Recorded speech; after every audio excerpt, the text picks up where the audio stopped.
Charity was born into comfort so deep that struggle sounded like a foreign word to her. From the day she opened her eyes to the world, life had been soft, smooth, and ready-made. She lived in a large city house that stood proudly among other fine buildings, but hers always looked louder. The paint was fresh, the compound was wide, and the gate opened like it knew the people inside were important.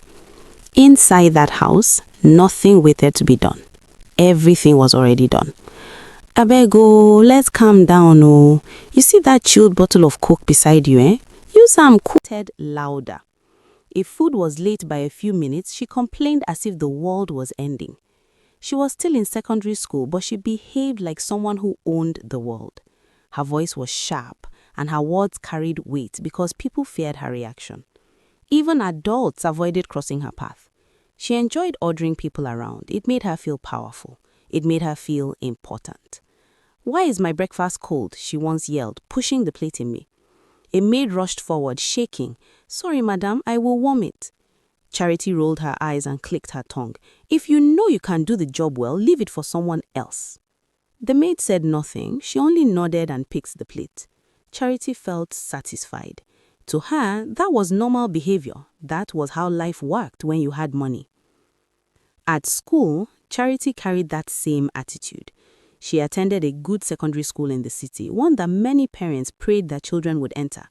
The classrooms were clean, the teachers were trained, and discipline was expected. But Charity acted like those rules were for others, not for her. She came late to school almost every day. When teachers questioned her, she smiled and walked past them. When she was punished, her parents were called, and somehow the punishment always disappeared. Charity noticed this pattern early, and it gave her confidence to misbehave more. In class, she slept with her head on the desk. Sometimes she used her phone under the table, scrolling and smiling while lessons went on. When teachers asked her questions, she laughed it off. "Sir, I forgot," she would say casually. Her grades dropped, but she did not care.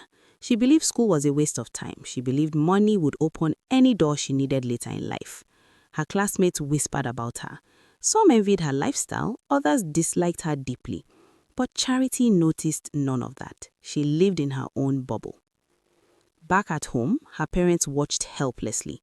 Mr. Okori was a respected man in the city. People greeted him with honor. In church, he held an important position. He spoke about good morals, discipline, and humility. His wife, Mrs. Okori, was equally respected. She was known for her calm nature and gentle advice. Together, they looked like a perfect couple raising a perfect child. But behind closed doors, they worried. Mrs. Okori often sat alone in the evening thinking about her daughter. She remembered Charity as a sweet little girl who loved bedtime stories and hugs. Somewhere along the line, that child disappeared. "Good evening, Mommy," Charity would say without stopping, her eyes glued to her phone. Sometimes she didn't even greet at all. Mrs. Okori tried many times to talk to her. She tried calm conversations, she tried warnings, she tried emotional talks. "Charity, this life you are living is not good," she once said. Charity scoffed. "Mommy, please, everyone is fine. You worry too much." Those words hurt more than insults. Mr. Okori noticed the change too. He noticed how visitors looked uncomfortable around Charity.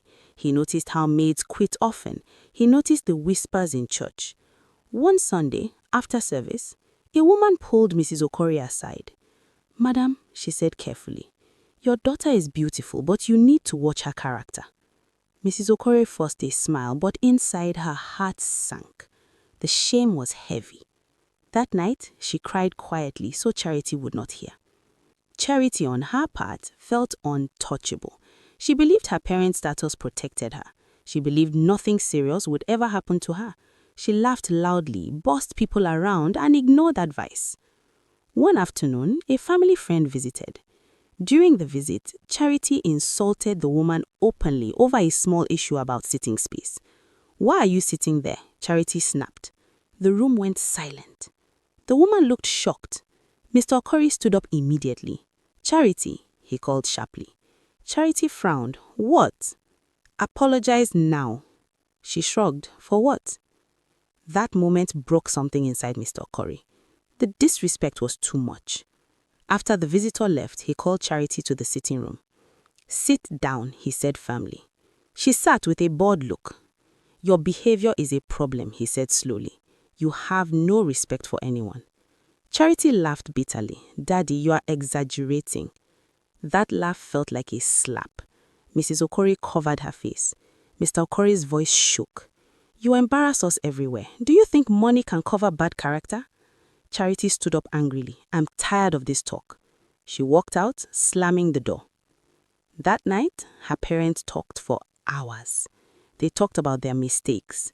They talked about how they had spoiled her. They talked about fear. Fear of losing their daughter to pride and laziness.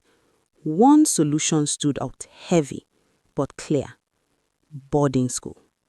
Mrs. Okori was afraid. "She will hate us." Mr. Okori sighed. "But she might learn, and if she doesn't, we will have failed her." Outside, the city lights shone brightly. Inside, a decision was made. Charity's life was about to change in a way she never expected. She slept peacefully that night, not aware that her comfort was about to be challenged. Respectable parents, hidden shame. The decision did not bring peace immediately. In fact, after Mr. and Mrs. Okori agreed on boarding school, a heavy silence settled in their room. It was the kind of silence that comes when you know you are about to hurt someone you love, even if it's for their own good. Mrs. Okori lay awake that night, staring at the ceiling, her mind replaying Charity's childhood again and again, wondering where everything went wrong. By morning, Charity woke up cheerful, humming as she brushed her teeth. She had no idea that her life was about to shift. She came downstairs late as usual, scrolling through her phone, barely greeting anyone. "Mommy, what's for breakfast?" she asked, dropping into her seat. Mrs. Okori watched her closely. The girl looked innocent in that moment, relaxed and careless.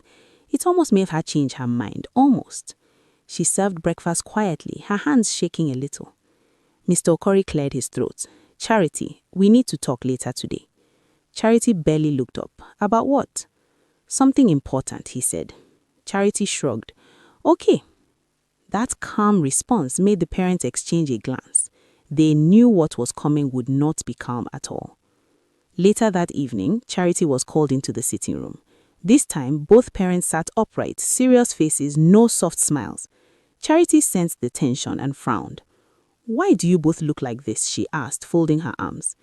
Mr. Okori spoke first.